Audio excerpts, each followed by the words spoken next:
সুবহানাল্লাহ। এ রাসূলুল্লাহর দিওয়ানারা, আম্মা জান ফাতিমাতুজ জাহরা রাদিয়াল্লাহু তাআলা আনহা, আমরা জানি আল্লাহ রাসূল দুনিয়া জমিনে ঘোষণা দিয়ে গিয়েছিলেন সাইয়্যিদাতু নিসাই আহলিল জান্নাতি রাদিয়াল্লাহু তাআলা আনহা। এ দুনিয়াবাসীরা, আমি রাসূলুল্লাহ তোমাদিগকে জানিয়ে দিলাম, আমার কলিজা টুকরি ফাতেমা, আমার কলিজা টুকরি ফাতেমা হলো দুনিয়ার সমস্ত মহিলাদের সরদারিনী জান্নাতের ভিতরে। জোরে বলে সুবহানাল্লাহ, আরো জোরে বলে সুবহানাল্লাহ।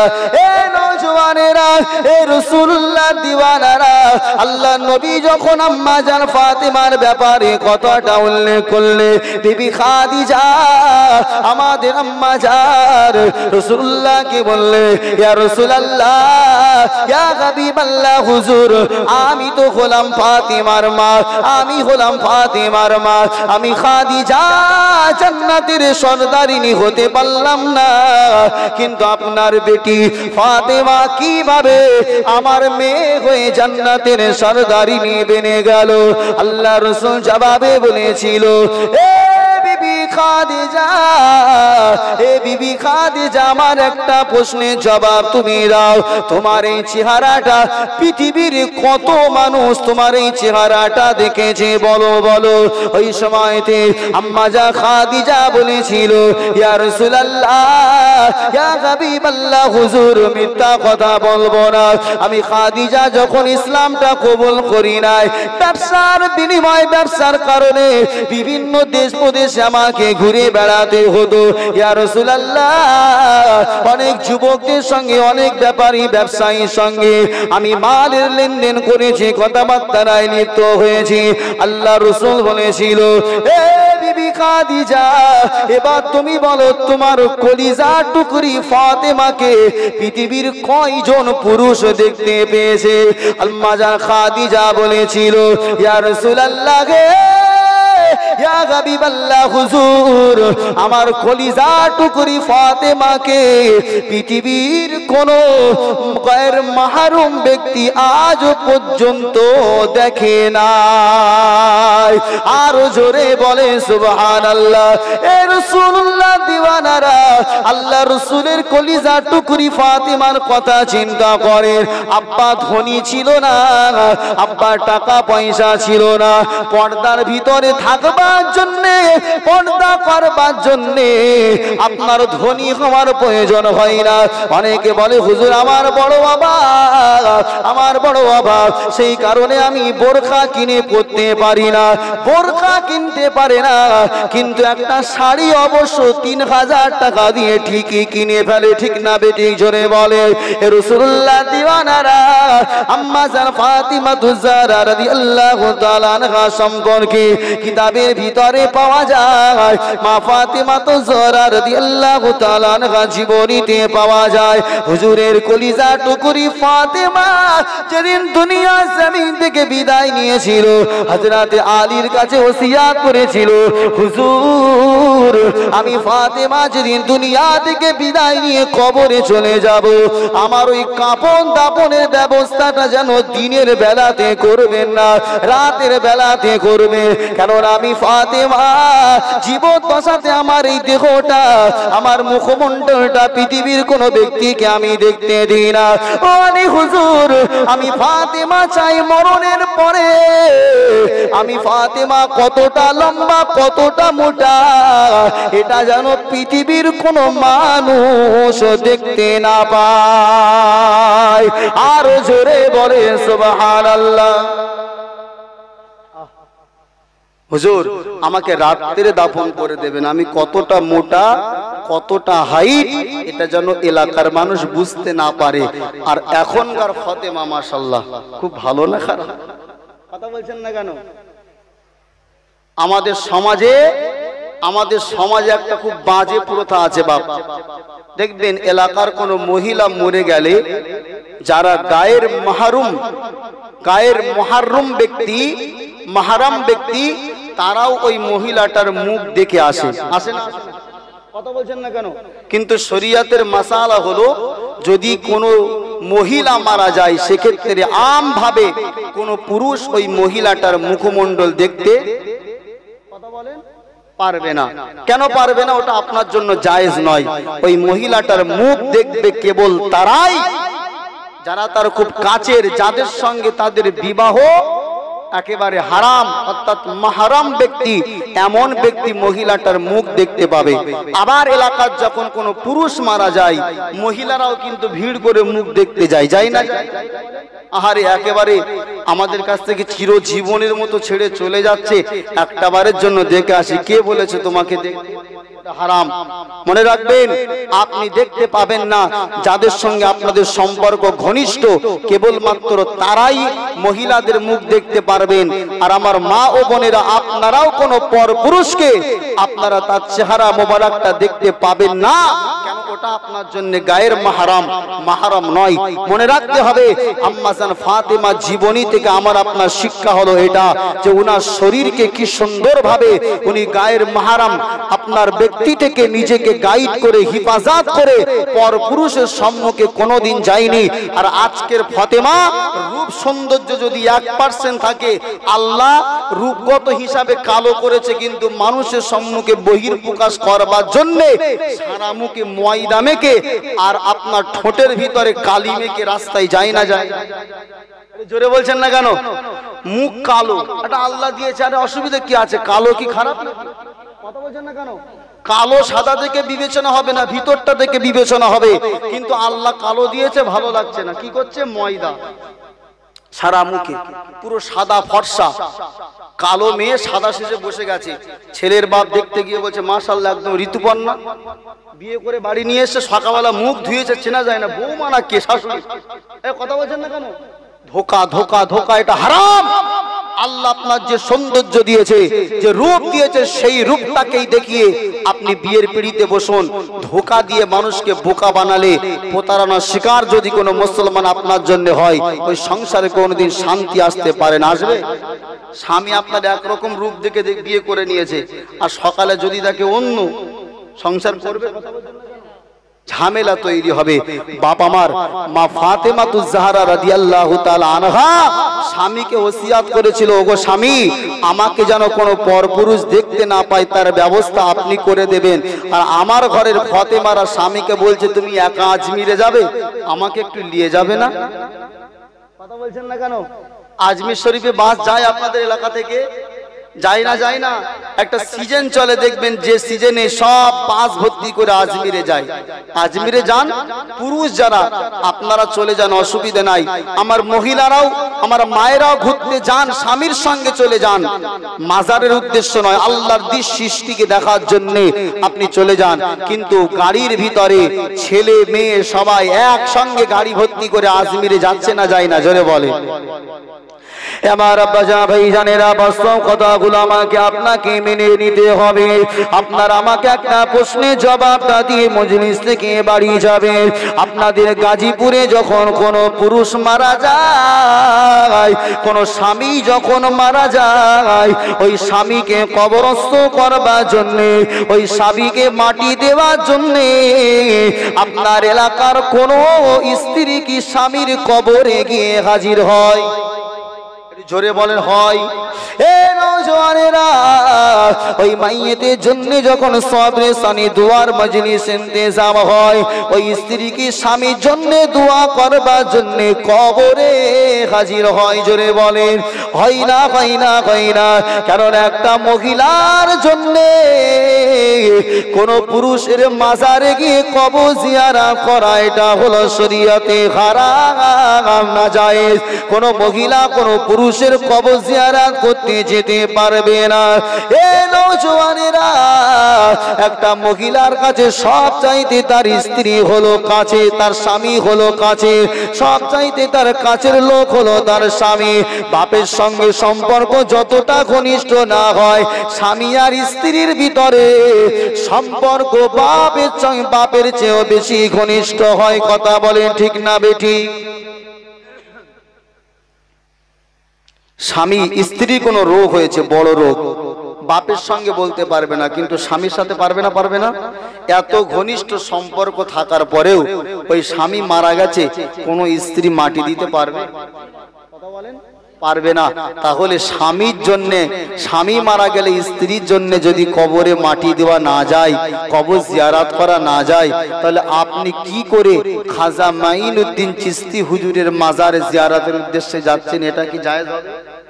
শুধুমাত্র কেবলমাত্র কেউ যদি মাজারে জিয়ারত করবার উদ্দেশ্যে কোনো মহিলা যায়, এটা তার জন্য জায়েজ বলেন হবে না। আপনি মাজারে গিয়ে কি করবেন? আপনার বাপ মারা গেল, কবরে যেতে পারলেন না, স্বামী মারা গেল, কবরে যেতে পারলেন না, আপনার খাজা আজমিরি হুজুরের মাজারে আপনি জিয়ারত করতে যাচ্ছেন। শুধু জিয়ারত করছে না, আল্লাহর কসম ভিডিও ফুটেজ আমরা দেখেছি, ওই মাজারে যাওয়ার পরে অনেক মহিলা আছে যারা সেখানে গড়াগড়ি খাচ্ছে, মাথা ঠুকছে, খাজা বাবার দরবারে মান্নত করছে, এ মেরে খাজা, এ মেরে খাজা, তুম মেরে মতলব কো পুরা কর দে। বলছে না, বলে না? হারাম কাজ, শিরকি কাজ। কোন বাপের বেটা যদি আমার কথাটাকে কাটে, স্টেজ থেকে কথা দিচ্ছি, কোনোদিন জাতির সামনে কথা বলবো না। কোন মানুষ যদি কোন মাজারে গিয়ে মান্নত করে, সাথে সাথে ওই লোকটা মুশরিক হয়ে যাবে। মুশরিক হলো অপবিত্র, নাউজুবিল্লাহ বলে। এ নওজোয়ান তরুণেরা, কিন্তু যে সমস্ত মহিলারা বাড়ি থেকে আপনার রওনা করছে, তারা কিন্তু সওয়াবের নিয়াতেই রওনা করছে যে আমরা খাজা হুজুরের দরবারে যাব, আমাদের বড় সওয়াব হবে। না না না, আপনি খাজা হুজুরের দরবারে গেলে যতটা না সওয়াব হতো, আপনি যদি আপনার রূপ সৌন্দর্যটাকে আপনি পর্দার ভিতরে রেখে বাড়িতে যদি 5 ওয়াক্তের নামাজ আপনি যদি আদায় করে নিতে পারতে, মুসলমান মনে রাখুন, আমার মা বোনেরা মনে রাখুন, কষ্ট করে 15টা দিন বাসের ভিতরে থাকা লাগতো না। বাড়িতে বসে 15টা মিনিট যদি আপনি আপনার আল্লাহর রবে ডাকতেন, আমার আল্লাহ আপনার ডাকে সাড়া দিয়ে মা ফাতিমার সঙ্গিনী বানিয়ে দিতে। আরো জোরে বলেন সুবহানাল্লাহ। হে রাসূলুল্লাহ দিওয়ানারা, হে নওজওয়ানেরা, মনে রাখতে হবে, আজমিরে যে সমস্ত মারা যায়, আমার যে সমস্ত বাবাজিরা যায়, তাদের কাছ থেকেই শোনা কথা, যখন সকালবেলা পেশাব পায়খানার প্রয়োজন হয়, তখন ছেলে মেয়ে আর দেখার কোনো ব্যাপার থাকে না। কোথায় ছেলে কোথায় মেয়ে, সবাই বেপরদার মতো যার যেখানে ইচ্ছা সেখানে বসে যায়। এটা বিলকুল হারাম হয়ে যাবে, হারাম হয়ে যাবে। 15টা দিন একটা মহিলা যদি বাসের ভিতরে থাকে, তার শরীরের কাপড় চাপড় তো কখনোই ঠিক থাকা সম্ভব নয়, ঠিক না বেঠিক? জোরে বলে সম্ভব? আমি এই 4 থেকে 5 ঘন্টা আমার নিজের প্রাইভেট গাড়ি করে সফর করেছি, অস্বস্তি, বসে থাকতে ভালো লাগছে না, কি করলে যেন ভালো লাগে। আর 15টা দিন ওই বাসের ভিতরে থাকবে, বলেন যদি ঘুমিয়ে পড়ে, একদিন দুদিন আমরা বক্তা রেগুলার রাত জাগি, তাই আমাদের শুধু একটু মাথা ঠোকা দিলে ব্যাস, যতক্ষণ গাড়িতে থাকবো, স্টেজে থাকবো, ততক্ষণ গাড়িতে গেলে আর জেগে থাকতে পারি না। 15টা দিন 16টা দিন একভাবে রাতের পর রাত জেগে থাকে। বলুন, যদি সিটের উপরে ঠিকঠাক করে নিজের কাপড় ঠিক রাখা সম্ভব? কোথায় আপনার, আপনি এখানে বসে আছেন, আপনার স্ত্রীর অপর দিকে আপনার অন্য একটা পরপুরুষ বসে আছে, তার মানে আপনি আপনার স্ত্রীকে তো পরপুরুষের সম্মুখে তুলে দিলেন, দেখ আমার স্ত্রী কেমন দেখতে। আস্তাগফিরুল্লাহ বলে কথা বলে যায়। মনে রাখেন মুসলমান, স্ত্রীকে নিয়ে কখনো এই রকম পাবলিক বাসে, যেখানে আপনার, যেটা আমরা রোডে বাস চলি, এটার কোনো বিকল্প নেই, যেতেই আপনাকে হবে, কিন্তু আপনি তো ইচ্ছা করে ভাড়া করে রিজার্ভ করে আপনার স্ত্রীকে নিয়ে যাচ্ছেন, ঠিক না বেটি? জোরে বলেন। এ নওজওয়ান তরুণেরা, এ রাসূলুল্লাহ দিওয়ানারা, বাড়িতে বসে আল্লাহকে ডাক দেন। বাড়িতে বসে আল্লাহকে ডাক দিলে যে আল্লাহ আজমিরে আল্লাহ সহযোগিতা করতে পারে, সেই আল্লাহ গাজীপুরের জমিনে সহযোগিতা করতে পারে না? পারে না? জোরে বলেন। কথা বলছেন না কেন? আমি কি আজমিরে যেতে বারণ করলাম? কথা ভালো করে বুঝবেন, সমালোচনা করবেন না বাপ। আজমিরে আপনারা যান, পুরুষেরা যাবেন, মহিলারা কেন যাবে? আপনাদের পাশে ঘুটিয়ারি বলে একটা জায়গা আছে না দক্ষিণে, ওখানে একবার গিয়েছি, আল্লাহু আকবার, ওখানে যে কি শিরিক হয় আমার দেখে বড় কষ্ট লাগে। আমাদের 24 পরগনা হাড়োয়া বেড়াচাপা বলে একটা আব্বাস আলী গুরাচাঁদের মাজার আছে, ওখানে যাবেন, ওখানে শুধু শিরিক, ওখানে শুধু শিরিক। শুধুমাত্র দাদা হুজুর পীর কেবলা বসিরহাট আল্লামা হুজুর কিছু হাতে গোনা আল্লাহর ওলিদের মাজার এখনো সংরক্ষিত, কেন তাদের আল আউলাদরা বেঁচে আছেন। সুবহানাল্লাহ বলেন, জোরে বলেন সুবহানাল্লাহ। কই দাদা হুজুরের মাজারে একটা মহিলাকে ঢুকান তো দেখি, ঢুকাতে দেবে? পীর সাহেব যারা আছে না, আপনার ঝেঁটা নিয়ে তাড়া করবে। হিজড়ের দল কথা করে বউকে নিয়ে মাজারে কেন এসেছিস? ওখানে স্পষ্ট লেখা আছে দাদা হুজুরের ওসিয়াত নামায়, আমার মাজারে মহিলা প্রবেশ করবে না, ধূপকাঠি মোমবাতি এখানে জ্বালানো চলবে না, মাজারে মান্নত করাও চলবে না। কার ওসিয়াত? জোরে বলে। দাদা হুজুরের ওসিয়াত। খাঁটি পীর খাজা হুজুরও কোনোদিন বলে যায়নি আমার মাজারে এসে তোমরা জিয়ারত করো বা আমার মাজারে মান্নত করো। আসলে ওই যারা মাজারের দায়িত্ব আছে ওরা হচ্ছে পাক্কা চিটিংবাজ, ওরাই মহিলাদেরকে ডেকে ফাতিহা করে দেয়, ঝেঁটা মাথায় লাগিয়ে দিচ্ছে, ব্যাস খাজা হুজুরের দোয়া। আস্তাগফিরুল্লাহ বলে।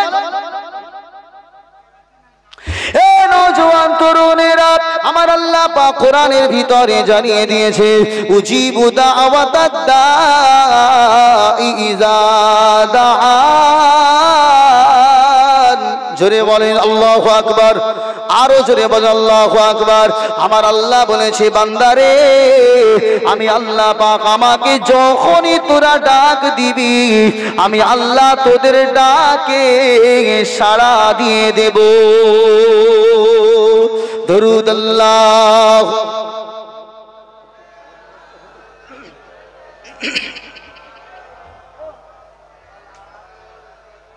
প্রচন্ড মশা এখানে, ভাই এটা ধূপ দিয়ে দেন, নাহলে তো মেরে ফেলবে। এটা দিল খুলে মোহাব্বতে আল্লাহুম্মা লম্বা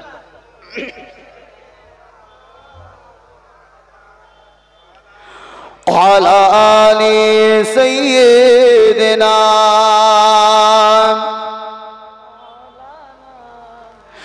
গোলাপ নীলাম গাধা নীলাম নীলাম রজনী গন্ধা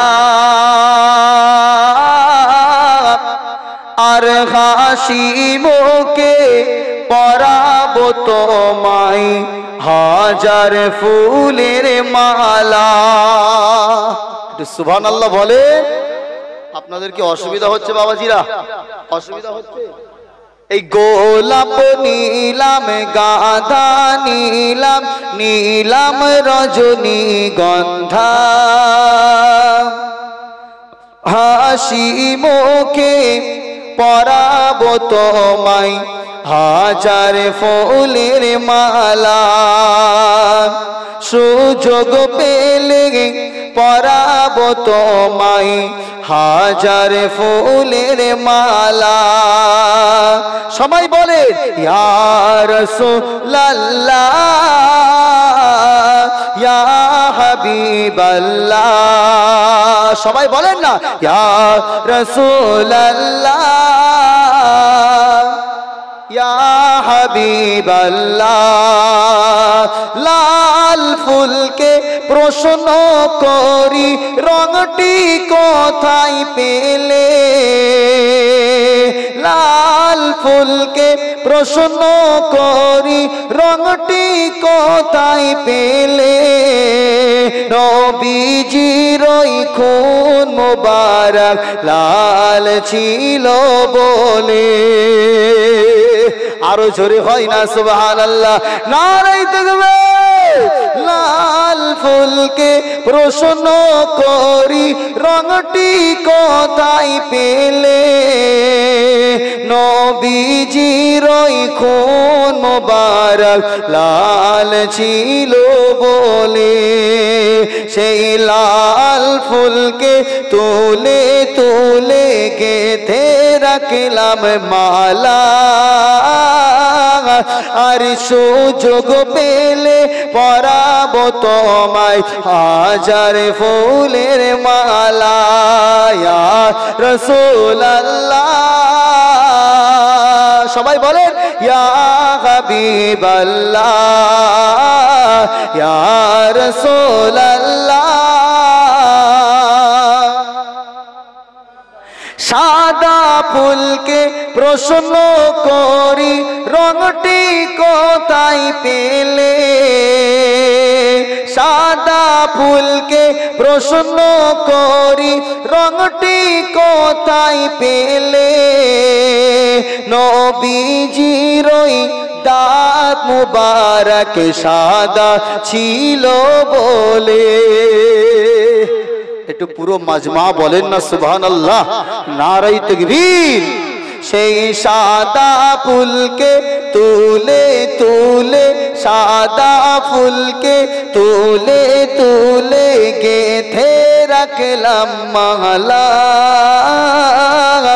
আর সুযোগ পেলে পরাবো তোমায় হাজার ফুলের মালা, হাসি মুখে পরাবো তোমায় হাজার ফুলের মালা, গোলাপ নিলাম গাঁদা নিলাম নিলাম রজনী গন্ধা, মনের সুখে মালা গেথেছি সকাল থেকে সন্ধ্যা। বলো ইয়া রাসূলুল্লাহ ইয়া হাবিবাল্লাহ ইয়া রাসূলুল্লাহ ইয়া হাবিবাল্লাহ। আল্লাহুম্মা মাশাআল্লাহ।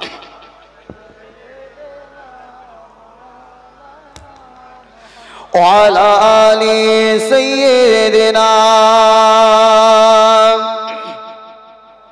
সাল্লাল্লাহু আলাইহি সাল্লাম। বাবাজি আমার, আল্লাহকে ডাকার মতো ডাকলে আল্লাহ তার ডাকে সাড়া দেন। তার একটা বাস্তব ঘটনা আপনাকে বলবো। অসুবিধা হচ্ছে আপনাদের? আর কার অসুবিধা হচ্ছে? হাত ফেলে। হচ্ছে না তো? মাশাআল্লাহ। একটু সকলে সাপোর্ট দিলে, একটু সবাই সহযোগিতা করলে বক্তার আলোচনা করতে কি হয় জোরে বলেন? ভালো লাগে। কেননা সাধারণত ভাই, আমি বক্তা বলে বলছি না, আমি যদি শ্রোতা হতাম, 12টা বেজে গেলে বলেন একটা মানুষের এনার্জি নষ্ট হয় না? হয় না?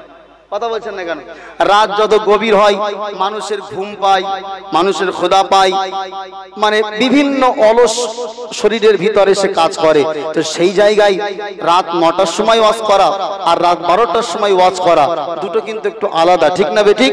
সেই জন্য বক্তা শ্রোতা সবসময় চাঙ্গা থাকা লাগে। তাই একটু জোরে তাকবীর, নারায়ে তাকবীর, মাশাআল্লাহ, নারায়ে তাকবীর। আমি এখন রাত 12টায় ওয়াজ করছি, আমি বুঝতে পারছি না। মাশাআল্লাহ, গাজীপুরের মানুষ এত সুন্দর জেগে এত সুন্দরভাবে কথা শুনছেন। আলহামদুলিল্লাহ, এইভাবে সহযোগিতা করলে আমি আমার নির্দিষ্ট সময় পর্যন্ত পৌঁছে দিতে পারবো। পাকিস্তানের ইসলামাবাদ বলে একটা শহর আছে। কি শহর বলেন? ইসলামাবাদ। আপনারা জানেন, সবাই শুনেছেন। এই ইসলামাবাদে একজন বড়, ভীষণ বড় নাম করা ফেমাস ডাক্তার, যিনি হচ্ছেন মেডিসিন ডাক্তার। কিসের ডাক্তার? Medicine doctor. ইনার নাম হচ্ছে, আমি যে বইটা থেকে পড়েছি ওই বইয়ের ভিতরে লেখা আছে এই ডাক্তারের নাম ছিল ডাক্তার ঈশান খান। কি বলুন? মনে রাখুন, এই ডাক্তার ঈশান খান। আমি ঘটনাটা বলছি কিসের জন্য, আগে ব্যাপারটা শুনুন। যে আল্লাহকে ডাকার মতো ডাকলে আল্লাহ যে সাড়া দেয়, তার একটা বাস্তব নমুনা আপনাকে বলছি। মাথায় রাখুন মুসলমান, গুলিয়ে ফেলবেন না। ডাক্তার ঈশান খান একজন বড় কিসের ডাক্তার? সবাই একসঙ্গে বলেন, মেডিসিন ডাক্তার। এখন এই ডাক্তার ঈশান খান, ইনি যেহেতু পাকিস্তানের সমগ্র দেশ জুড়ে একজন ফেমাস, শুধু দেশে নয় অল ওয়ার্ল্ডে, মানে মেডিসিন ডাক্তার হিসাবে ডাক্তার ঈশান খানের একটা ভীষণ নাম, সম্মান, ইজ্জত আছে। এখন যারা সাধারণত আমাদের এলাকায় নামি দামি ডাক্তার হয় বাপ, তাদের ডেট পেতে গেলে একটু সময় লাগে না? লাগে না? আপনি চাইলেই তো ভেলোরে গিয়ে যে কোনো নামি ডাক্তারের সঙ্গে মিট করতে পারবেন না? পারবেন? তার জন্য সময় ব্যয় করতে হবে। এখন ডাক্তার ঈশান খান একজন বড় ডাক্তার। আর একদিকে মনে রাখুন, একজন আল্লাহ ওয়ালি বৃদ্ধা মহিলা জানার বাড়িতে ওনার একটা ছেলের অর্থাৎ ওনার নাতনি নাতি ওনার ছেলের ছেলে অসুস্থ এবং বুড়িমা তানার মনের ইচ্ছা পাকিস্তানের ফেমাস ডাক্তার ঈশান খানের কাছে তানার নাতিকে দেখাবেন। কেন? ছেলেটার রোগ কেউ ধরতে পারছে না। কিন্তু দুর্ভাগ্যবশত এই বুড়ি মহিলার সঙ্গে কোনোদিন ওই পাকিস্তানের ঈশান খানের সঙ্গে সাক্ষাৎ হয় না। আমার আব্বা জান ভাইজানেরা, নওজওয়ানেরা, তরুণেরা, হে রাসূলুল্লাহ দিওয়ানারা, দিলের কান দিয়ে কথাটা উপলব্ধি করুন। আমার আল্লাহ পাক দুনিয়ার জমিনে বান্দাদেরকে ডাকে সাড়া দিয়ে কিভাবে বান্দা সহযোগিতা আমার আল্লাহ পাক করে। কিতাবের ভিতরে পড়ছিলাম ডাক্তার ঈশান খান, যিনি একজন বড় ফেমাস মেডিসিন ডাক্তার, 1 তারিখে ইসলামাবাদের এয়ারপোর্ট থেকে তিনি প্লেনে উঠলেন কোন একটা অনুষ্ঠানে যোগদান করবার জন্য। ডাক্তার ঈশান খান ইসলামাবাদের ফ্লাইট ধরলেন। ইসলামাবাদ থেকে যখন তিনি এরোপ্লেনে উঠে গেলেন, যাবার পরে কিছু দূর যাবার পরে ওই প্লেনটার কোনো একটা কারণে, দুর্যোগের কারণে, আবহাওয়ার কারণে প্লেনটা নির্দিষ্ট গন্তব্যে পৌঁছাবার আগে অন্য একটা এয়ারপোর্টে অবতরণ করালো। কারণটা কি জোরে বলেন? ওয়েদার খারাপ, আকাশের অবস্থা ভালো না, দেখে ধরে রেখো ভাই। হ্যাঁ, ওয়েদার খারাপ থাকার কারণে করাচি থেকে ভুল হয়ে গেল, করাচি থেকে ইসলামাবাদে যাবে। এখন ইসলামাবাদে এয়ারপোর্টে যে নামবে, করাচি থেকে ইসলামাবাদের মাঝখানে আকাশের ওয়েদারের অবস্থা ভালো না থাকার কারণে মাঝখানে কোনো একটা ছোট্ট বিমানবন্দরে এই প্লেনটাকে অবতরণ করানো হলো। সেখানে পৌঁছাতে পারল না। এখন ডাক্তার ঈশান খান সহ যত মানুষ ওখানে ছিল সবাইকে বলে দেওয়া হলো, এখন বর্তমান প্লেন আমরা কিছু সময় আকাশে উড়াতে পারবো না, আবহাওয়া খারাপ। আপনাদের যদি কারো প্রয়োজন হয় আপনারা এখান থেকে গাড়ি ভাড়া করে আপনাদের গন্তব্যে চলে যান। এখন ডাক্তার ঈশান খান তিনি যে ইসলামাবাদের সমাবেশে যোগদান করবেন, অনেকটাই রাস্তা, কিন্তু তাকে সেখানে গিয়ে অ্যাটেন্ড করতেই হবে। তাই তিনি ওই এয়ারপোর্ট থেকে বার হয়ে কোন একটা গাড়ি ভাড়া করেছেন ওই ইসলামাবাদের সেই সমাবেশে গিয়ে যোগদান করবেন বলে। খুব মন দিয়ে কথাটা শোনেন। হে নওজওয়ানেরা, তরুণেরা, আপনারা কোন কথাটা ভালো করে উপলব্ধি করার চেষ্টা করেন। ডাক্তার ঈশান খান যখন কোন একজন প্রাইভেট গাড়ির কাছে গিয়ে ড্রাইভারকে বলেছিল, এ ভাই ড্রাইভার, আমি ডাক্তার ঈশান খান, আমাকে এই সময়ের ভিতর ইসলামাবাদের অমুক জায়গাতে পৌঁছে দিতে হবে। এখান দিয়ে কোনো শর্ট রাস্তা আছে কিনা, কোনো সংক্ষেপে রাস্তা আছে কিনা আপনি বলেন। ওই সময়তে ড্রাইভার বলেছিল, স্যার আপনি চিন্তা করবেন না, আপনি আমার গাড়িতে চেপে বসুন, আমি আপনাকে সময় মতো, আমি বিভিন্ন সংক্ষেপে রাস্তা আমার জানা আছে, সেই শর্ট রাস্তা দিয়ে আমি আপনাকে ইসলামাবাদের সমাবেশে সময় মতো পৌঁছে দেব। তরুণেরা, ডাক্তার ঈশান খান যখন ওই গাড়িতে চেপে বসলো, গাড়ি ড্রাইভার এবার বিভিন্ন এলাকার সরু রাস্তা, বিভিন্ন রাস্তা ধরে ডাক্তার ঈশান খানকে ওই ইসলামাবাদের সমাবেশে পৌঁছাবার জন্য রওনা করেছে। কিন্তু কিছু দূর যেতে না যেতে ঝড় বৃষ্টি এমন তুফান শুরু হয়ে যায়, গাড়ি আর আগিয়ে নিয়ে যাওয়া সম্ভব হয় না। কিছু দূর যাবার পরে ঝড় বৃষ্টির কারণে, ঝড় হওয়ার কারণে রাস্তাতে গাছ ভেঙে পড়ে আছে। তীব্র পানি হওয়ার বিনিময়ের কারণে গাড়ি চালানো ড্রাইভারের পক্ষে আর সম্ভব হয় না। বলল, স্যার আপনি যদি এই অবস্থাতে, আমরা যদি গাড়ি নিয়ে রাস্তা দিয়ে যাই, যে কোনো মুহূর্তে আমাদের কিন্তু বিপদ হতে পারে স্যার, এই অবস্থাতে গাড়ি চালিয়ে যাওয়া যাবে না। কি করা যায়, কি করা যায়? যে জায়গাটাতে গিয়ে ডাক্তার ডাক্তার ঈশান খানের গাড়িটা আটকে গেল। বাবাজি আমার গাড়ি থেকে নামার সাথে সাথে পাশে একটা কুড়ে ঘর ডাক্তার ঈশান খান দেখতে পেয়েছে। ওই কুড়ে ঘরের ভিতরে প্রবেশ করে, ড্রাইভারও প্রবেশ করে। হে আল্লাহ পাকের বান্দা বান্দিরা, কুড়ে ঘরের ভিতরে প্রবেশ করার সাথে সাথে ডাক্তার ঈশান খান দেখতে পেল ওই কুড়ে ঘরের ভিতরে একটা 12-13 বছরের ছেলে শুয়ে আছে, আর পাশে একটা বৃদ্ধা মহিলা আল্লাহর কাছে দুহাত তুলে রোনাজারি করে, কান্নাকাটি করে, রোনাজারি করে। রব্বুল আলামিন আল্লাহ পাক, আপনি তো খালিক, আপনি মালিক আল্লাহ। আমি বৃদ্ধা মহিলা, আমার ডাকটা, আমার কথাটা কি আপনি কবুল করবেন না? ও রব্বুল আলামিন আল্লাহ পাক, আমি বৃদ্ধা মহিলা, আল্লাহ আপনি আমার মনের আশা তামান্নাকে পূরণ করে দেন। খুব কান্নাকাটি করছে। কান্নাকাটি করা শেষ, দোয়া মোনাজাত শেষ। তখন ডাক্তার ঈশান খান ওই বুড়ি মার কাছে গিয়ে বলছেন, মা আপনি এই কুড়ে ঘরের ভিতরে বসে বসে এত কান্নাকাটি কেন করছেন? আপনার কান্নার কারণটা কি জানতে পারি? বুড়িমা বলল, বাবা আমার কান্নার কারণ জেনে তুমি কি করবে? তুমি আমাকে কোনো উপকার তো করতে পারবে না। ওই সময়তে ডাক্তার ঈশান খান বলেছিল, বুড়িমা আপনি আপনার মনের কথাটা আমাকে জানিয়ে ফেলুন, না জানি আপনার ওই কথাটা, আপনার ওই উপকারটা হয়তো আমিও তো করে দিতে পারি। বৃদ্ধা মহিলা ডাক্তার ঈশান খানকে ডাক দিয়ে বলেছিল, বাবা হে বাবা, আমি যে বৃদ্ধা মহিলা আমাকে দেখতে পাও, এই যে ছেলেটাকে কানে শোয়া অবস্থায় দেখতে পাও, এই ছেলেটা হলো আমার ছেলের ছেলে। এরে বাপ মা একটা বড় অ্যাক্সিডেন্টে দুনিয়া জমিন থেকে বিদায় নিয়ে মারা গেছে। এ বাবা, কিন্তু এই ছেলেটা অ্যাক্সিডেন্ট হওয়ার পর থেকে আর কোনোদিনও উঠতে পারে না, উঠতে পারে না। এত এলাকার ডাক্তারকে আমি দেখাই, কোনো মানুষের রোগ ধরতে পারে না।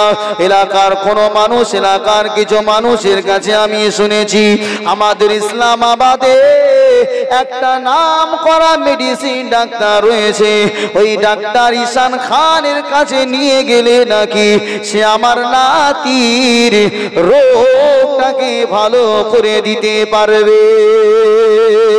আরো জোরে বলে সুবহানাল্লাহ। এ নওজোয়ান তরুণেরা, বুড়িমা বলল, এ বাবা কিন্তু এই 1 বছর হয়ে যায়, আমি ইসলামাবাদে বুড়ি মানুষ কতবার যাব, আমি যখনই যাই কোন রকম ভাবে ডাক্তার ঈশান খানের সঙ্গে আমার দেখা করা সম্ভব হয় না। তাদের যে লোকগুলো থাকে আমাকে ডেটের উপরে ডেট দেয়, দেখা আমি পাই না। আমি আল্লাহর কাছে রোনাজারি করি, ও রব্বুল আলামিন আল্লাহ পাক, আল্লাহ আপনি তো সবই করতে পারেন। আল্লাহ পাক জি, আল্লাহ আপনি আমার নাতিকে রোগ দিয়েছেন, আয় আল্লাহ আপনি আমার মনের আশাটাকে পূরণ করে নিয়ে একটা দিন ডাক্তার ঈশান খানের সঙ্গে আল্লাহ আপনি আমার দেখা করার নসিবটা করে দেন। ডাক্তার ঈশান খান কোথায়? আওয়াজ দিয়ে বলেন কোথায়? এ বাবাজিরা, ডাক্তার ঈশান খান বুড়িমার কথাটা শুনে চোখের পানি আর ধরে রাখতে পারে না, হাওমাও করে কেঁদে ফেলে। বুড়িমা বলে, বাবা আপনি আমার কথাটা শুনে কেন এত রোনাজারি করেন? আমার কথা শুনে কেন এত দুঃখ করেন? ডাক্তার ঈশান খান বলেছিল, ও মা বুড়িমা, ও মা বুড়িমা, আমি ডাক্তার ঈশান খানের কারণে কাঁদি না মা, আমি হলাম সেই ডাক্তার ঈশান খান, যার সাথে আপনি দেখা করার জন্য আপনার রবের কাছে দোয়া চেয়েছে, আরো জোরে বলে।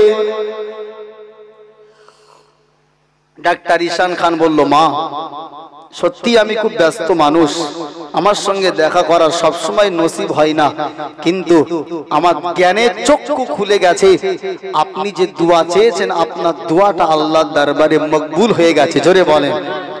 আমি যাচ্ছিলাম কোনো একটা সমাবেশে, রাস্তায় পেলেন ইমার্জেন্সি অবতরণ, সেখান থেকে গাড়ি ধরে অন্য রাস্তা ধরলাম, সেখানেও আবহাওয়ার কারণে ঝড় বৃষ্টির কারণে যেতে পারলাম না।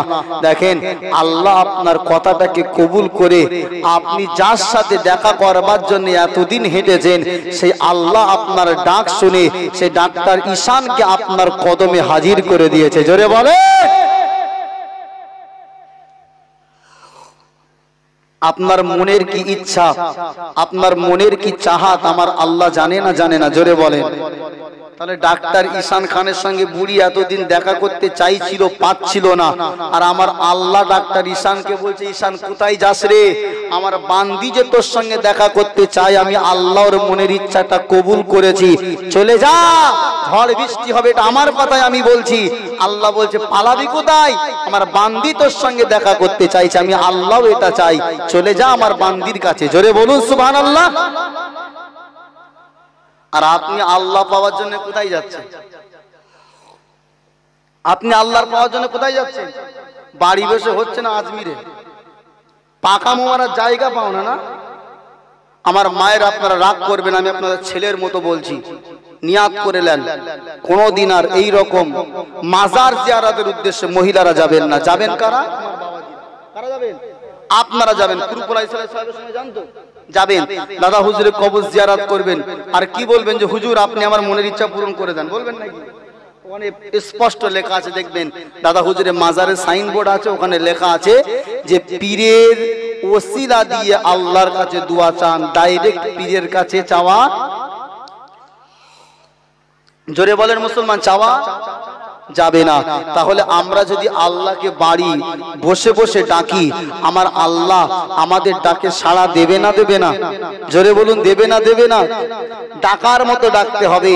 ডাকার মতো যারা ডেকেছে আমার আল্লাহ পাক রব্বুল আলামিন তাদের ডাকে সাড়া দিয়েছেন। জোরে বলুন সুবহানাল্লাহ। একটু জোরে বলুন না সুবহানাল্লাহ।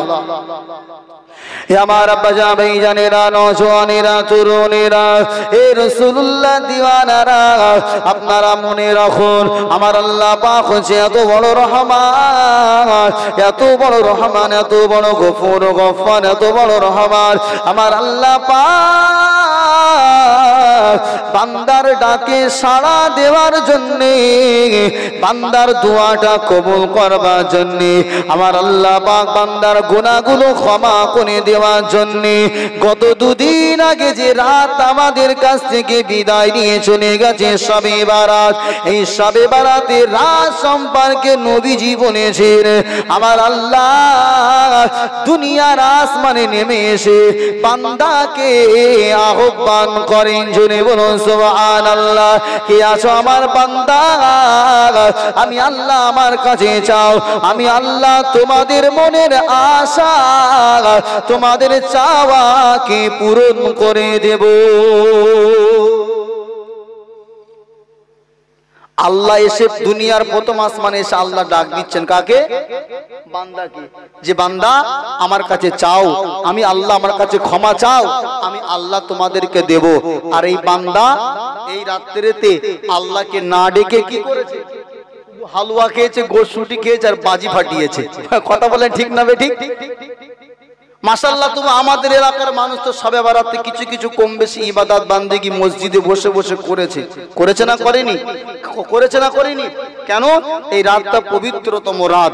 তবে এই রাতকে উদ্দেশ্য করে বাংলাদেশের একটা হাইব্রিড, কালকে শুনছিলাম ওই বক্তা নামের তক্তা, ও বলেছে যে সারা রাত ধরে মসজিদে শবে বারাতে ইবাদত না করে তার থেকে পতিতালয় বেশ্যাখানায় রাত কাটানো ভালো। আস্তাগফিরুল্লাহ বলেন, এই জোরে বলেন আস্তাগফিরুল্লাহ।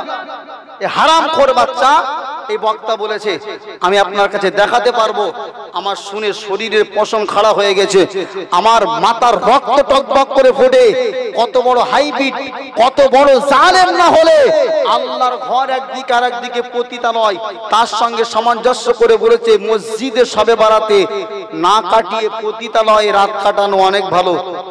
এই সেই বক্তা যাদের দলের লোক আমার নবীজি সম্পর্কে বলেছেন নবীজির মুখ থেকে দুর্গন্ধ বার হতো। আস্তাগফিরুল্লাহ বলেন তো, আস্তাগফিরুল্লাহ বলেন।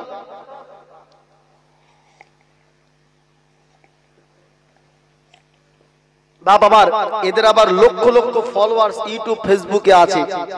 এদেরকে অনেক মানুষ আবার ভাড়া করে ওয়াজ করায়। বাপ মনে রাখবেন, আল্লাহ রসুল সাল্লাল্লাহু আলাইহি সাল্লাম সম্পর্কে এদের আকীদা এমন যে নবীজির মুখে নাকি দুর্গন্ধ ছিল। নাউযুবিল্লাহ বলেন। কিন্তু আমরা কিতাবের ভিতরে পড়েছি নবীজির মুখ থেকে দুর্গন্ধ তো দূরের কথা, রাসূলুল্লাহর শরীর থেকে নির্গত ঘামটাও মেশকে আম্বারের মতো ছিল। জোরে বলুন সুবহানাল্লাহ। একটু চিল্লে বলেন সুবহানাল্লাহ। নবীজি জীবনী থেকে পেয়েছি, আল্লাহ নবী একটা কোন সময় পেশাব করে তিনি কৌটার ভিতরে রেখে দিয়েছেন, আর কোন একজন নবীজির খাদেম সাহাবী তিনি পানি মনে করে পান করেছে।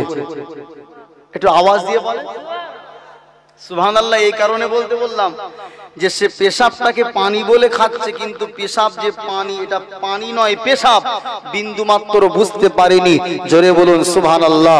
আল্লাহ রাসূল ডাক দিয়ে বলেছিল, আমার সাহাবী, হে আমার সাহাবী, আমার খাদেম, এই ঘরের ভিতরে যে কোটার ভিতরে পেশাবটা ছিল কোথায় গেল?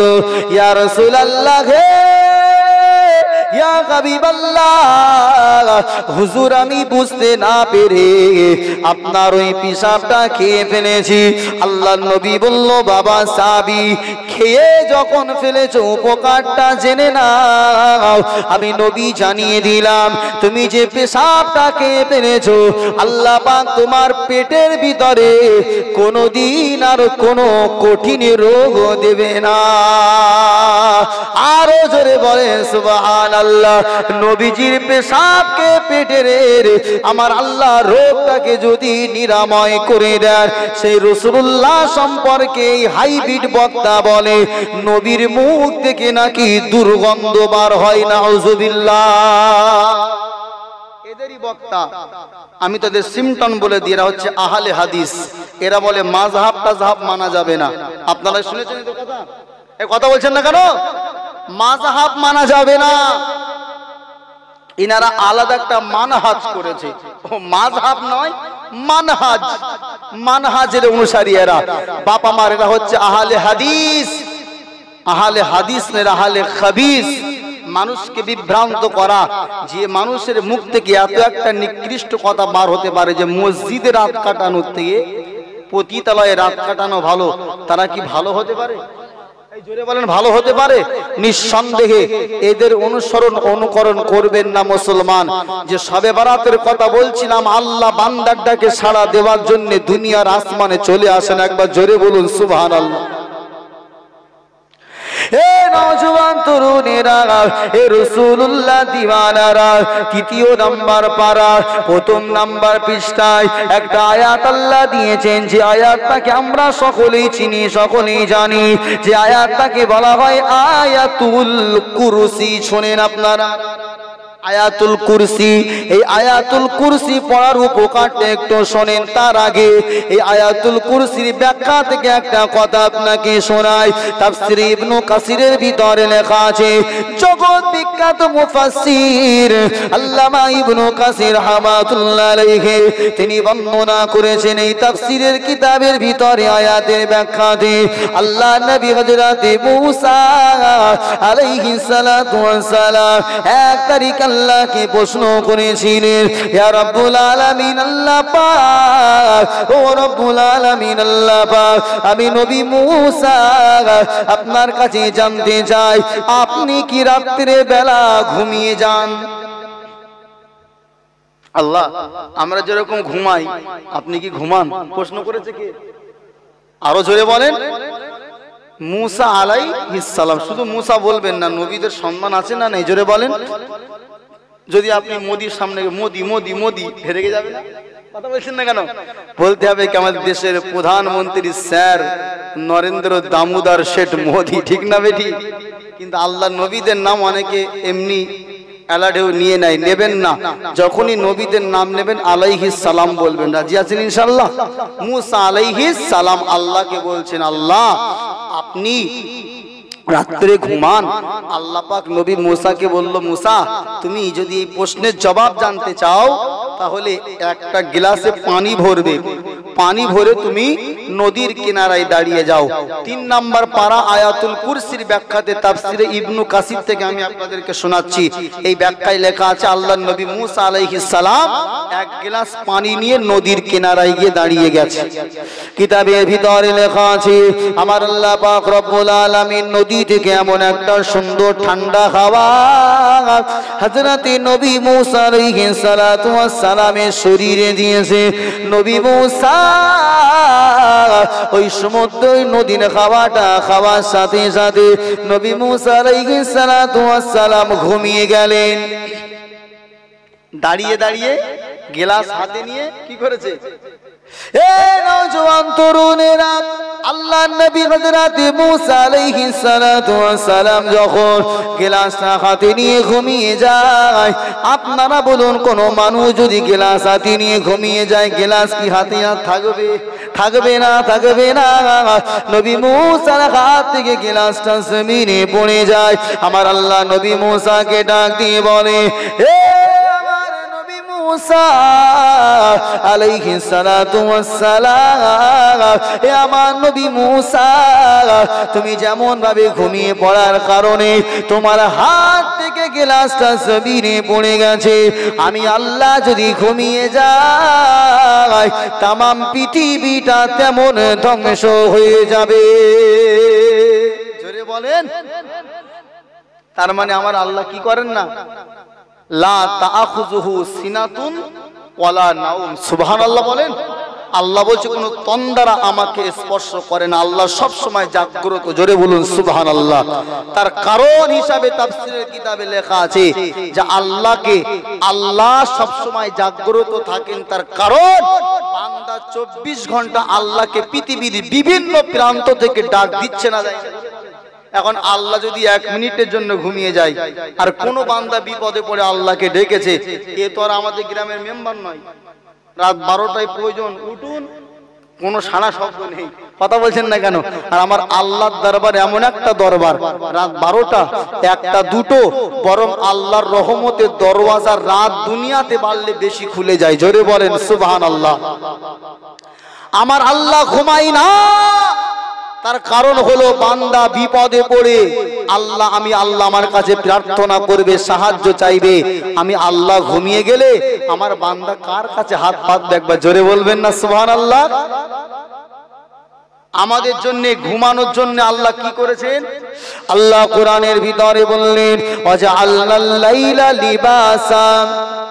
আল্লাহ বলেছেন আমি মানুষকে রাতটাকে আরামের জন্য বানিয়েছি। জোরে বলুন সুবহানাল্লাহ। তার মানে সাধারণত মানুষ রাত্রিবেলা কি করে? ঘুমিয়ে যায়।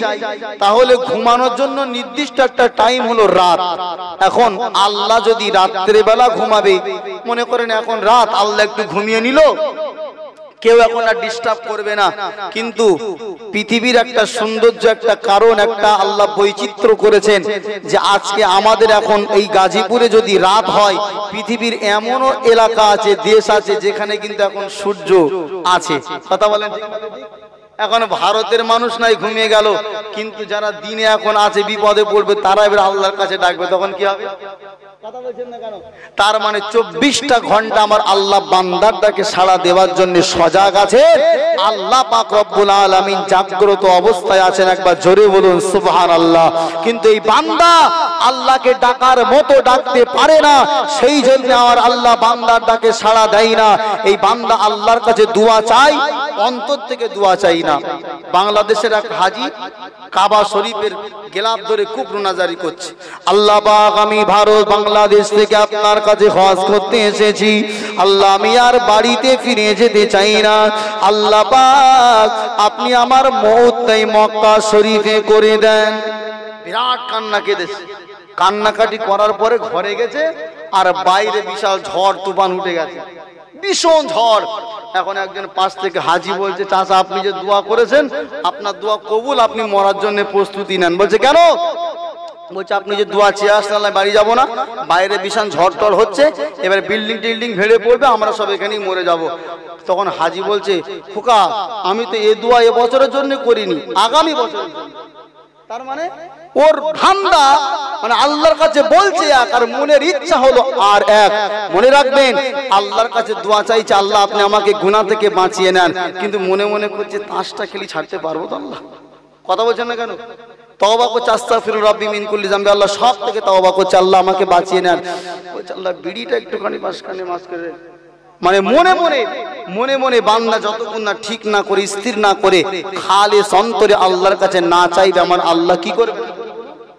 আপনি মন থেকে আল্লাহর কাছে চেয়ে দেখেন, আমার আল্লাহ যেমন ভাবে ডাক্তার ঈশান খানকে বুড়িমার কদমে দিয়েছেন, আপনারও প্রয়োজন হলে, আপনাকে যদি বাঁচাবার আল্লাহর প্রয়োজন হয়, পৃথিবীর কোনো শক্তি আপনাকে বাঁচাবার নাই, এমন একটা এলাকায় গেছেন সেখানে কেউ নাই বাঁচাবার মতো, আপনি যদি আল্লাহকে আন্তরিকতার সঙ্গে ডাকতে পারেন, কসম খোদার করে বলছে ইমানদারের ডাকটা আমার আল্লাহর দরবারে চলে যায়। আমার আল্লাহ বলেছে, বান্দা মনে রাখো, ইমানদার যখনই ডাক দেবে আমি আল্লাহ সাড়া দেব। ইজা দান জব बुलाओगे मैं अल्लाह तुम्हारे डाक में जवाब दे दूंगा। ए बंदा মনে রাখো, ডাকার মতো ডাকো, যদি ডাকতে চান ডাকার মতো ডাকেন। আমার আল্লাহ যদি আজও মনে করেন বান্দাকে বাঁচাবার জন্য আসমান থেকে ফেরেশতা নামানোর প্রয়োজন, আপনাকে বাঁচাবার জন্য আসমান থেকে আল্লাহ এখনো দুনিয়া জমিনে ফেরেশতা পাঠিয়ে দিতে পারেন। জোরে বলেন সুবহানাল্লাহ, আরো জোরে বলেন সুবহানাল্লাহ, নারায়ে তাকবীর। কিন্তু সেই চাওয়াটা কার মতো হবে? চাওয়ার মতো চাইতে হবে, আন্তরিকতার সঙ্গে আল্লাহর কাছে চাইতে হবে। বাবা মার ভাইয়েরা আমার, আপনাদের কাছে অনুরোধ করি, আমার আল্লাহ পাক রব্বুল আলামিন সব সময় দেওয়ার জন্য বসে থাকেন। জোরে বলুন সুবহানাল্লাহ। মুহাব্বতে দরুদ আল্লাহুম্মা সাল্লি আলা